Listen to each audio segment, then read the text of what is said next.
जाए उधर से रामेश्वर की उत्पत्ति भइल, लेकिन एक कलयुग में लाके कर हम उत्पत्ति करब। आज भी विद्यमान हो पूजल जात हुवन के कर 4 लाइन भूमिका में कहना गुरुजी, पूरा भूमिका कल्पना पे बदल है। कहना बा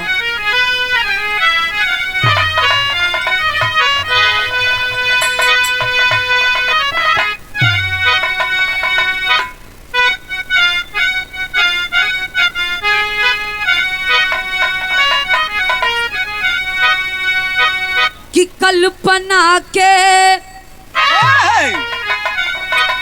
कल्पना के सहारे ये संसार है, कल्पना ही कला की वजह बन गई।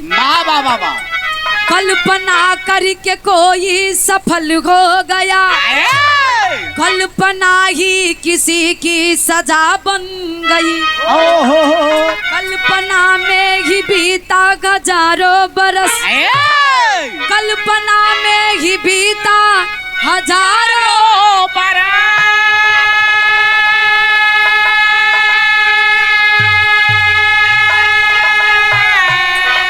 कल्पना में ही बीता हजारों बरस, कल्पना से मिलाना सिंदूर लाल है।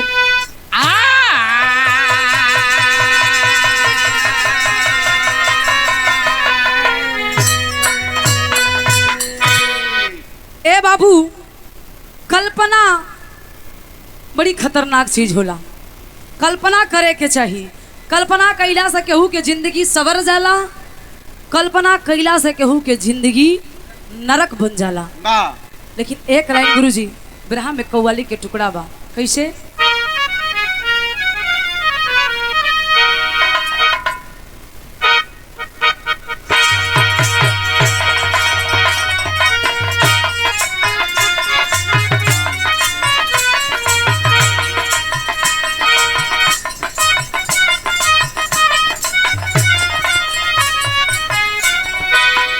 कोई प्रेमी अपने प्रेमिका से कहे, भक्त भगवान से कहे, कौन किससे कहता है ये आप लोग अंदाजा लगाइए।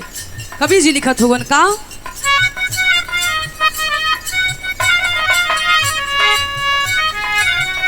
रख ले रहली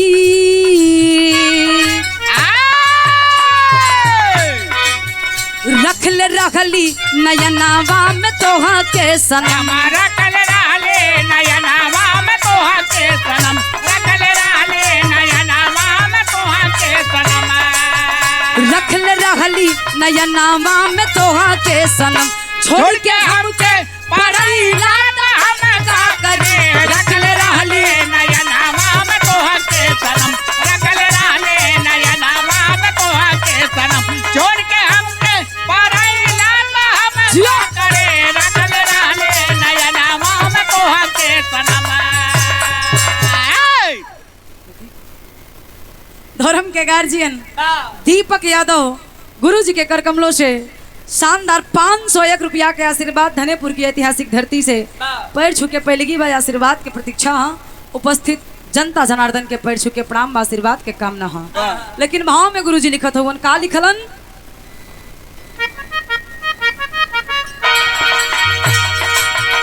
कल्पना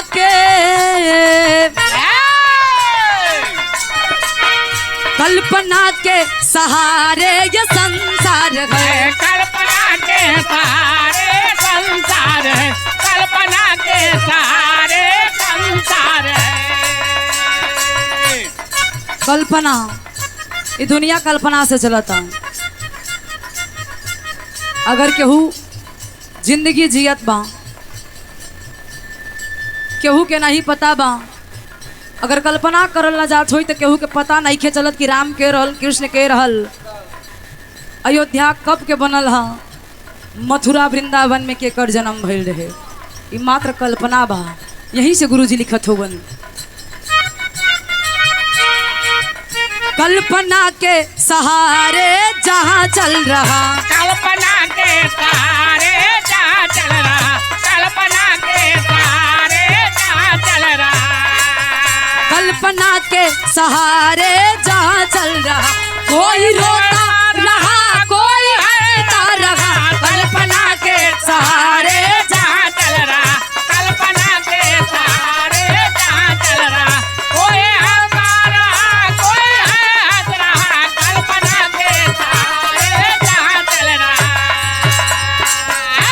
कल्पना के सहारे जहाँ चल रहा, कोई रोता रहा तो कोई हंसता रहा। कहानी के यहीं से शुरुआत बा गुरुजी। कहानी कब और कैसन बा, नज़म के लाइन हो।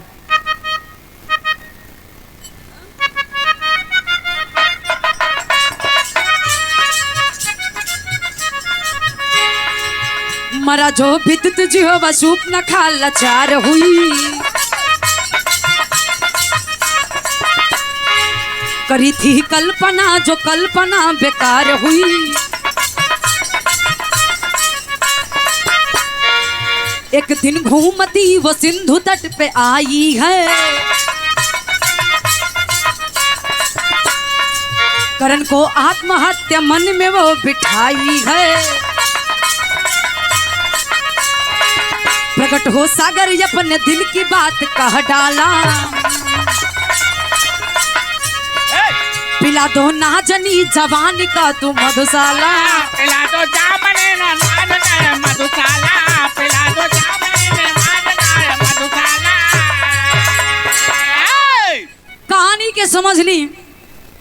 आज दशकंधर नरेश अपने आप के त्रिलोक विजयी समझे वाला रावण की बहन जिकर नाम बतावल गई शूर्पणखा, शूर्पणखा के पति के नाम विद्युत जिह्वा।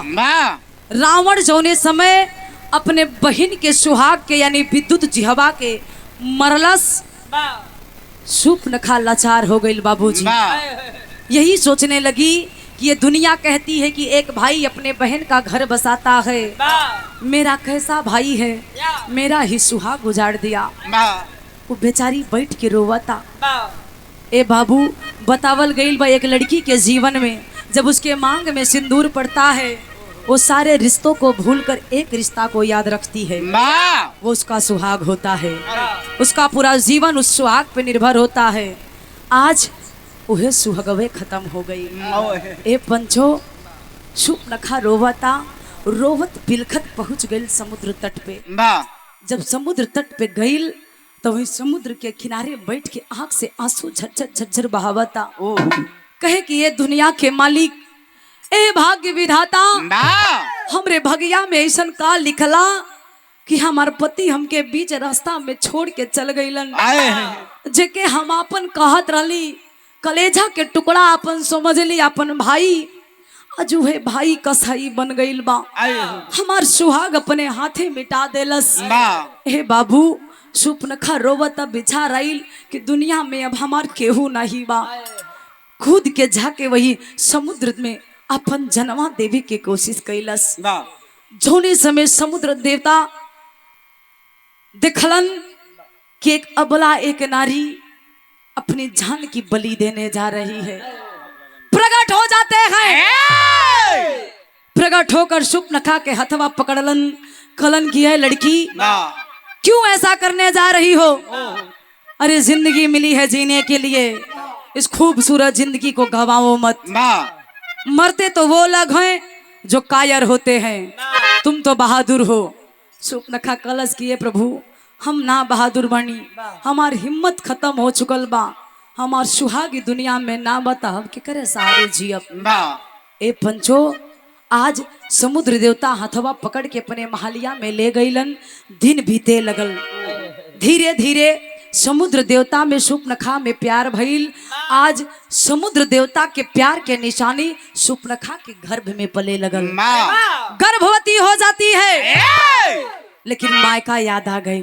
अच्छा, ही हमरे दुनिया के परंपरा बा, बिटिया सयान होली अपन घर छोड़ के पराये घर में जाली, लेकिन फिर भी ससुराल में अगर सत्कार मिली, व्यवहार मिली, सम्मान मिली, तो भी ससुराल ससुराल ही रहेगा। लेकिन मायका उन्हें कभी नहीं भूलता। आज जितना शूर्पणखा के साथ में भइल, लेकिन वो लड़की के अपन मायका ना भूलल। समुद्र देवता से कहलिन कि ये स्वामी, आपके प्यार के निशानी हमरे गर्भ में पलाता, हमार मन करता कि अपने मायके हम चल जाइए। समुद्र देवता कहलन कि सुना, अगर ठीक रह तू शरीरिया तोहार ठीक रहत तो नीक लागत, तू नैहर जा तू। तोरे पेट में हमार निशानी पलता, तोरे भैया के अगर पता चली तो के घरे में ना रहे दे मत जा। लेकिन शूर्पणखा आज जिद कैलस, समुद्र देवता भेज दिले लंका। जब लंका ई गईलिन शूर्पणखा तो इनके साथे भइल का गुरुजी, एक लाइन तरज हो।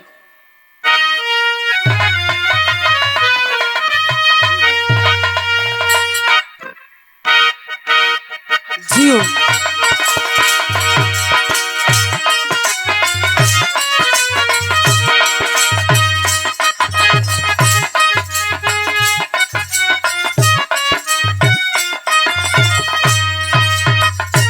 कोनो दुल्हन कहा था कि जात हुआ था जा, लेकिन हमारे एक बात गठियाला कहे, जही बात जा बाकी जल्दी आ जइहा परदेसी पिया।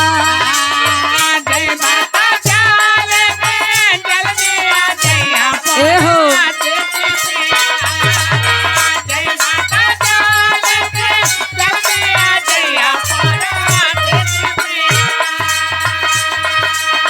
जही बात जा बाकी जल्दी आ जइहा परदेसी पिया। बहरा तू जाके एगो पटिया पठैया परदेसी पिया।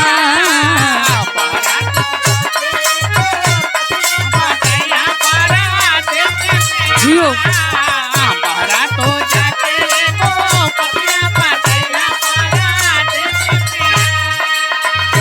लेकिन ए बाबू, आज शूर्पणखा के निगाह मंदोदरी पे पड़ल।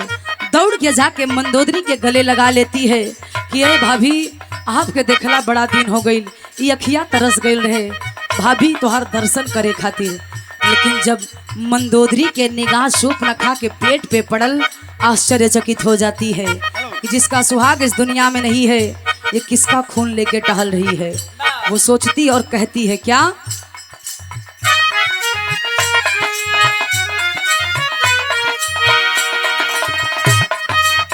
यह कहलिन, पेटवा फूलाई पहुंची लंका नगरिया, डरिया लागे लगा। पेटवा फूलाए मोके लंका नगरिया, डरिया लागे लगा। पेटवा फूलाए मोके लंका नगरिया, डरिया लागे लगा। पेटवा फूलाई पहुंची लंका नगरिया, डरिया लागे लगा। पड़ली मंदोदर के ना जरिया का डरिया देखा लागे लगा। पड़ले मंदोदर के ना जरिया का डरिया देखा। अरे जिया जियो, पड़ले मंदोदर बहुत अच्छे। जरिया का डरिया देखा लागे लगा। ए बाबू, मंदोदरी के निगाह जब शूर्पणखा के गर्भ पे पड़ल, आश्चर्यचकित हो जाती है और ये पूछने लगती है कि शूर्पणखा, तुम्हारा सुहाग इस दुनिया में नहीं है, तुम किसका निशानी लेके टहल रही हो? बड़ा गलत कैलू, बहुत बड़ी गलत कैलू। अरे तुम्हार भाई अगर जनिहा तो का सोची हाँ कि हमरे बहन के सुहाग दुनिया में ना बा, फिर भी हमार बहन गर्भवती है। अपने भाई के कुल मर्यादा के मिट्टी में मिला देलू। शूर्पणखा सोचा था, मंदोदरी कहत बनी का कहलिन गुरुजी,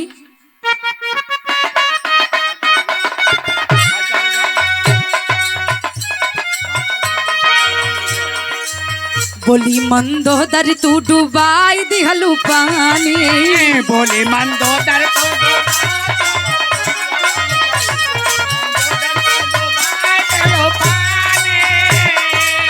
कहे शूर्पणखा ये ता प्यार की निशानी। तो बनकाए तो प्यार के निशान, तो बनकाए तो प्यार के निशान। रावण के मिलल बाटे जबकि खबरिया, डरिया लागे लगा। रावण के मिलल बाटे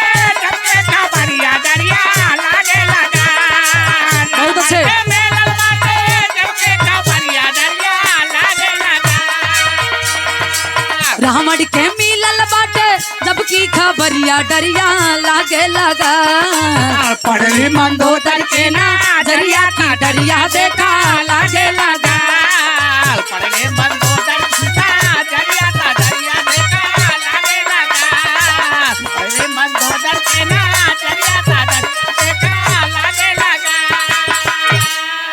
ए बाबू मंदोदरी समझावे लगल कि तोरे भाई के दुनिया में नाम बा ना और तू एक विधवा हो के आज गर्भवती बाड़ू। ना बड़ी शर्म के बात बा। जैसे आइल बाड़ू वैसे लौट के चल जा। अगर तोरे भाई के खबरिया लगी तक का से का हो जाई। तो के पता बा कि तोरे सुहाग के साथ तोहार भाई का कैले हा। ए बाबू हम बताई ला दुनिया में अच्छी बात बहुत कम फैलेला लेकिन बुरी बात बड़ी तेजी से वायरल होला। आज धीरे धीरे बतिया के रावण के खबर लगल बा। रावण आइल हा। आज हर सुपनखा बैठल बा बिस्तर पे। सुपनखा के हथवा पकड़ के रावण झटक के निकाल देलस। कलस की जैसे आइल बाड़ू वैसे लौट के चल जा ना तो हम भूल जाए कि तू हमार बहन हो हम तुम्हार भाई है। एक बहन होने के नाते एक भाई होने के नाते मैं तुम्हारी जान को बख्श रहा हूँ। नहीं तो जिस तरह तुम्हारे सुहाग को मैंने खत्म किया था तुमको मारने में मुझे तनिक भी टाइम नहीं लगेगा। ए बाबू आज सुपनखा अपने भाई के मुख से अपने मौत के बात सुन के अखिया में आंसू आ गई। उदास होकर रोवत रोवत लौटल वापिस समुद्र देवता के पास। दूर ही से देखत हवन समुद्र देवता समझ गईलन कि भाई ने स्थान नहीं दिया, भाई ने सहारा नहीं दिया, इसलिए दोबारा लौट के मेरे पास आई है।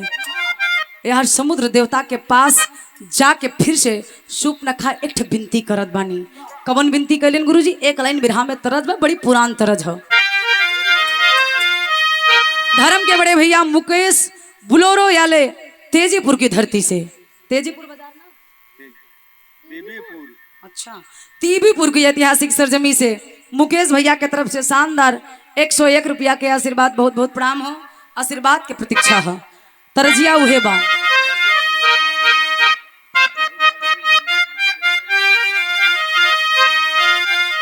वाह, कोनो लड़की कोनो बुढ़वा से कहे चश्मा लगौले रहे 70-75 के उम्र रहे कहे ये जानू बड़ी नीक लागत हो, तू बड़ी खूबसूरत ना कहे कहे खूबसूरत लागत हो। लड़कियां कहे उम्र हो गई 75 के लेकिन तुम्हार प्यार ना ही जाता। शर्म कर अपने उम्र पे। वो कहा था क्या कहे? कहे नहीं खे उमरिया के ख्याल बुढ़ैया में माल हो जाई बुढ़ावा। नहीं के उमरिया के ख्याल बुढ़ैया में माल हो जाई बुढ़ावा। नहीं के उमरिया के ख्याल बुढ़ैया में माल हो जाई बुढ़ावा। माल हो जाई बुढ़ावा, माल हो जाई बुढ़ावा, माल हो जाई बुढ़ावा, माल हो जाई बुढ़ावा। नहीं के उमरिया के ख्याल बुढ़ैया में माल हो जाई बुढ़ावा। नहीं के उमरिया के ख्याल बुढ़ैया में माल हो जाई बुढ़ावा। लेकिन आज सुपनखा चलल है कहवा? समुद्र देवता के पास गहिली गहिली पयोधिया के पास या सब तो हंसे लागी। गहिली पयोधिया के पास या सब तो हंसे लागी। बहुत अच्छे। तो हंसे लागी हो तो हंसे लागी।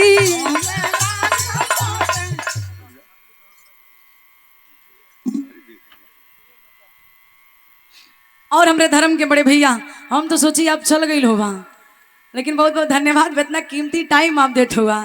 हमरे नेताजी बड़े भैया श्री विजय यादव सदा की ऐतिहासिक धरती से भैया के तरफ से शानदार ये दोबारा 501 रुपया के आशीर्वाद भैया के पैर छू के पहलेगी बा। आशीर्वाद के प्रतीक्षा बा उपस्थित जनता जनार्दन के पैर छू के पहलेगी आशीर्वाद के कामना बा। आप बैठ के जान लो बिरहा में हमरे 4 चांद लग गा। हम तो एक कटवैया है लेकिन अब काटब नहीं। अब कहलिन का अरे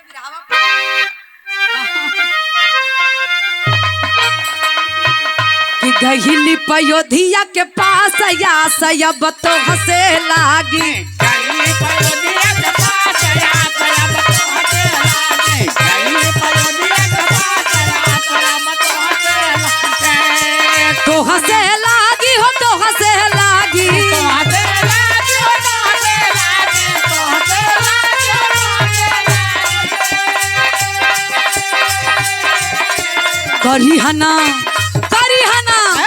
करी हना हमके निराश या सयब तो हंसे लागी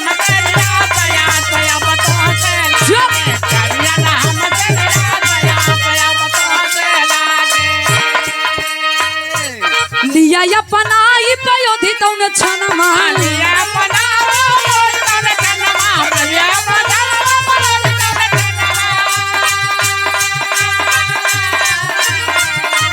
कुछ दिन बाद भइले गोदी में करी नमा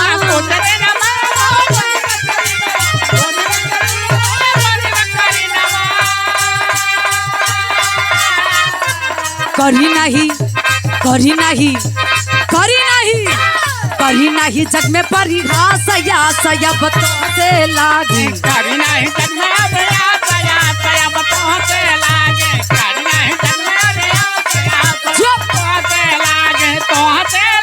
बहुत अच्छे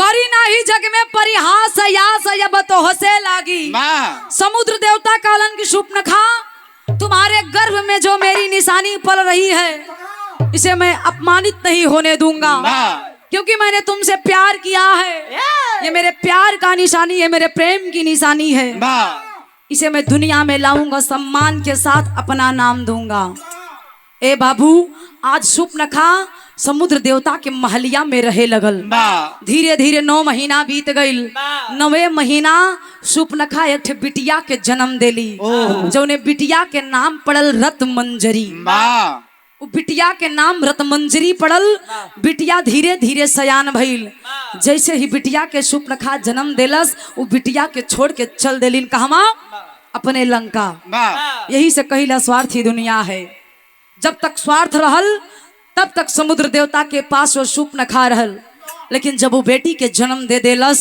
तो अपने पति के अपन बेटी के छोड़ के चल देली लंका आज रत्मंजरी के अकेले ही लालन पालन करत हुवन के समुद्र देवता ए बाबू बिटिया जब सयान हो जाली ना तो माता पिता के सर पे लगेला कि बहुत बड़ा कर्जा बा आज बिटिया के बियाहे के बारे में समुद्र देवता सोचते हुवन कि यह रत्मंजरी खड़ी होके बोल पड़ती है कि पिताजी आप मेरे विवाह को लेकर चिंतित मत होइए क्योंकि मैंने अपने मन मंदिर में अपना सुहाग चुन लिया है समुद्र देवता कलन की जवन बिटिया घर से बहरे कदम ना रखलस वो अपने मन मंदिर में पति परमेश्वर चुन ले हा उ के बा रत्मंजरी बतावत है एक लाइन तरज हो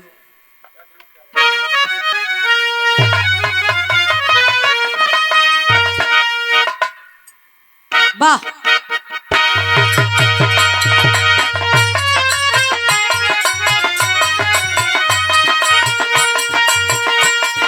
बहुत अच्छे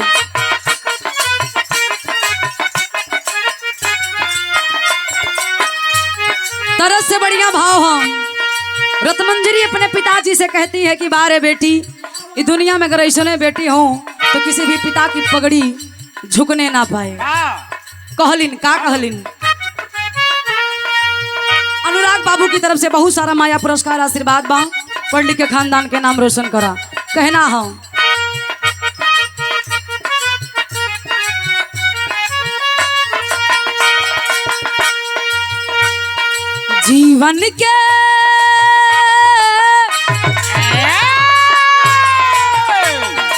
जीवन के नैया के घमर श्री राम खेवन घार बनी बाबू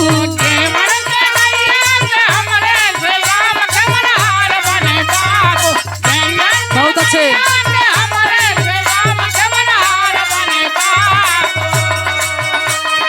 जीवन के नैया के घमर श्री राम खेवन घार बनी बाबू अपन बिटिया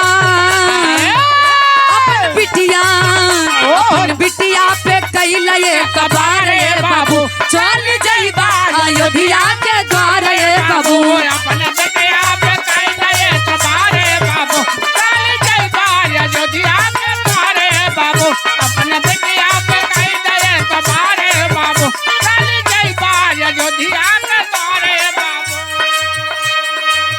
बेटी के बात सुनी सागर राजनवा पहुँच अवधपुरी दशरथ भवनवा। बेटी के बात सुने दशरथ जनवा पहुंचे अवधपुर दशरथ जियो। भवनवा। बेटी के बात सुने दशरथ जनवा पहुंचे अवधपुर दशरथ भवनवा। सागर बनी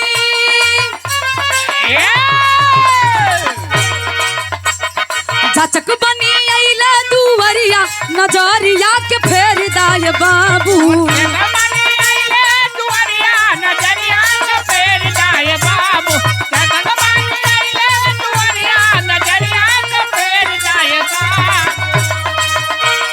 जाचक बनी अइला दुवरिया नजरिया के फेर दाय बाबू।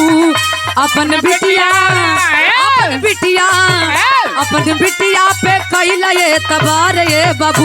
चल जइबा अयोध्या के द्वार ये बाबू। अपन बिटिया पे कैला ये तबार ये बाबू। चल जइबा अयोध्या के द्वार ये बाबू। अपन बिटिया पे कैला ये तबार ये बाबू।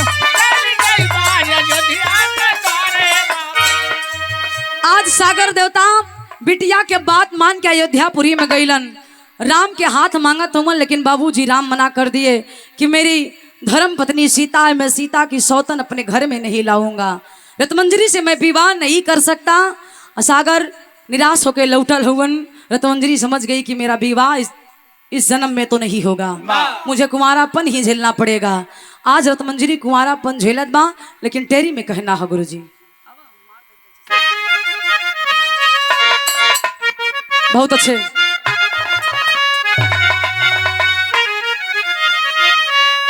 भराइल ना मांगी में से नुराप, अरे भराइल ना मांगी में, ओ भराइल ना मांगी में से नुराप। तो कलिया यास लगाई भंवरा गया भुलाई, अरे भुलाई, अरे भुलाई। कलिया यास लगाई भंवरा गया भुलाई, भराई ना मांगी में सिंदूरा। समय बीत गया बाबूजी। भगवान श्री राम लक्ष्मण सीता के साथ 14 बरस खातिर जंगल में उलन। आज राम के जरूरत पकड़ समुद्र देवता से, समुद्र से रास्ता मांगत हो। समुद्र देवता के बात याद आइल बा कि हमार बिटिया अभी तक कुंवारी बैठल बा राम के वजह से, हम रास्ता। 3 दिन बीत गया बाबूजी। भगवान श्री राम पूजा कर रहे हैं वही तट पे बैठ के। यही से कहल गईल बा बिना न मानत जलधि जल, बिना न मानत जलधि जल। गया 3 दिन बीत, बोले राम सकोप तब भय भिन्न होत न प्रीत। भगवान श्री राम के क्रोध आइल, उठा लिए धनुष बाण और कैलन का गुरुजी पापट में कहना है।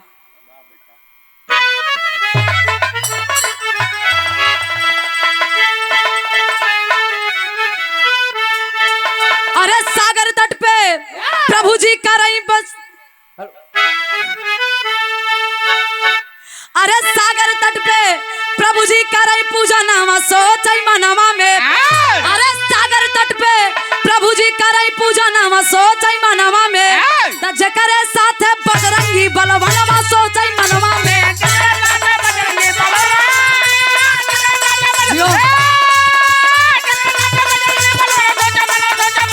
बहुत अच्छे।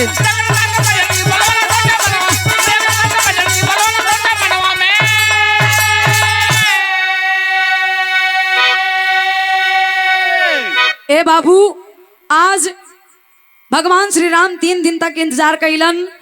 जब समुद्र देवता प्रकट ना भइलन, रास्ता ना देलन, मजबूर होके भगवान श्री राम के बाण उठावे के पड़ल। जैसे बड़वा उठौलन, नदी से समुद्र से बाहर समुद्र देवता रतवंजरी योली हथवा जोड़ के प्रणाम करें कि प्रभु इतनी बड़ी गलती मत करा। अगर आज आप तीर चला देबा तो पूरा समुद्र सूखा पड़ जाए, पूरी दुनिया में अकाल पड़ जाए। ये से निवेदन बा कि आपन बाण आप वापस कर लीजिए, लेकिन मेरी विनती सुनिए। वो दिन याद करिए जो ने समय आपके महल में हम 3 दिन तक इंतजार कर लिए। तीसरा दिन आपने हमको मना कर दिया कि मैं आपकी बेटी से विवाह नहीं करूंगा।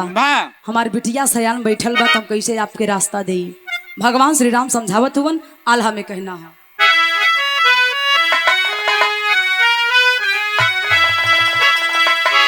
कहीं विधि के विधान अरे विधि के विधान कैसे जग में क्यों मिटाई है भैया,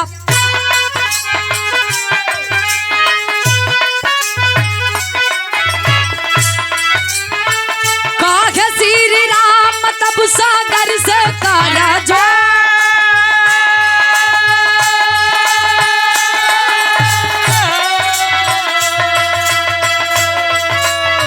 त्रेतायुगवा में मोरी सीता दुल्हनिया बाबू,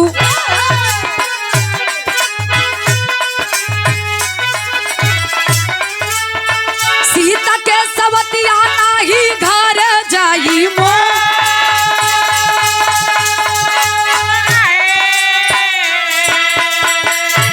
ए पंचो भगवान श्री राम कलन की विधि का विधान है। शायद मेरे भाग्य में ही लिखा है कि मैं अपने जिंदगी में इस जन्म में अपने जीवन में सीता की सौतीन नहीं ले जाऊंगा।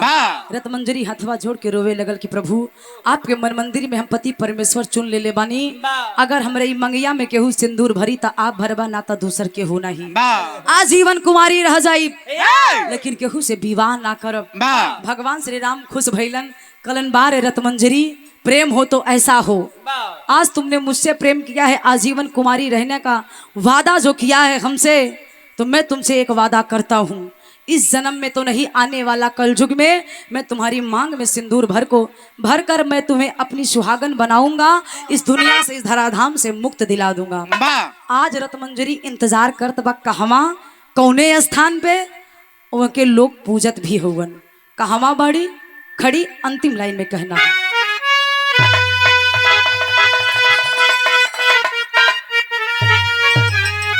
अरे कल्पना के दिनमा जनी बुझैया मंजरी, त कुमारी बन के जीवन यापन तू भी तैगा मंजरी,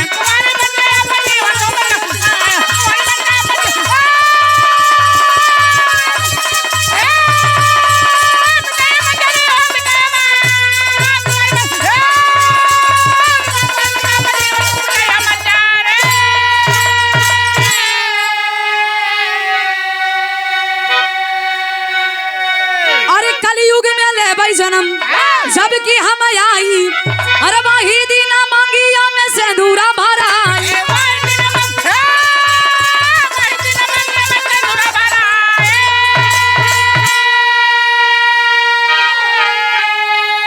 अरे बन के कन्या कुमारी तू पूजैया मंजरी, त कुमारी बन के जीवन यापन तू भी तैहा मंजर।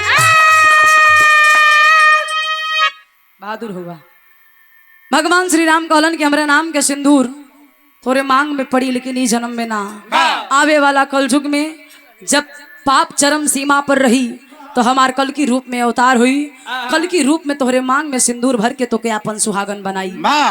ए बाबू आज भी वो रतमंजरी भगवान श्री राम के इंतजार में बैठी है कि कब वो आएंगे, कब मेरे मांग में सिंदूर भरेंगे और मुझे अपनी सुहागन बनाएंगे। लेकिन कौने नाम से? कन्याकुमारी के नाम से जम्मू में विद्यमान लोग आज भी जाते हैं, पूजते हैं, वही रतमंजरी है जो कन्याकुमारी के नाम से विद्यमान है। आज भी कलयुग में भगवान श्री राम का रास्ता जो है कि कब यहाँ राम कब मांग में सिंदूर भरिया, कब हमारा उद्धार हुई। आखिरी और अंतिम लाइन में कहना बा, गुरु बिहारी गुरु गणेश जैसे प्रभु की इच्छा,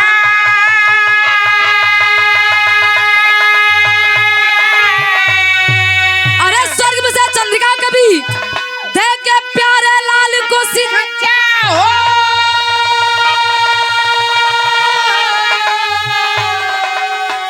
अरे भराइल ना मांगी में सिंदूरा त ज्योति गया कभी से दुश्मन भी थर्राई, भराई ना मांगी में सिंदूरा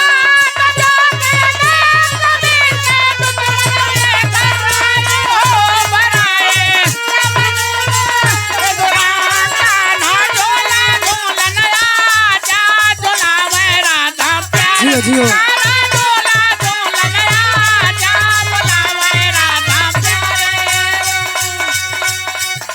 बहुत बहुत धन्यवाद। गावे बजाओ में अगर कोनो गलती भइल होई आप लोग क्षमा करे। हाँ, हमारा कार्यक्रम यही से समापन बा। चाचा जी के नंबर बा, बहुत बहुत धन्यवाद।